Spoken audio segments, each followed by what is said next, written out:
ماں کی خدمت۔ حضرت بایزید بسطامی فرماتے ہیں کہ میں نے ماں کی خدمت سے بڑھ کر کسی شے سے فیض نہیں پایا۔ ایک رات والدہ صاحبہ نے مجھ سے پانی مانگا، میں نے کوزے میں دیکھا تو وہ خالی تھا، پھر گھڑا دیکھا تو اس میں بھی پانی نہ پایا۔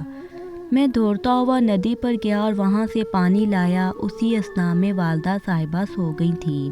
میں نے پانی کا کوزہ ہاتھ میں لیے ہوئے ساری رات اس انتظار میں کھڑا رہا کہ وہ بیدار ہوں تو پانی پیش کروں۔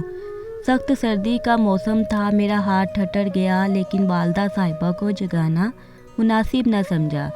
جب وہ خواب سے بیدار ہوئی تو مجھے اس حالت میں کھڑا دیکھ کر بہت خوش ہوئی اور پھر پانی پی کر مجھ کو بے شمار دعائیں دیں۔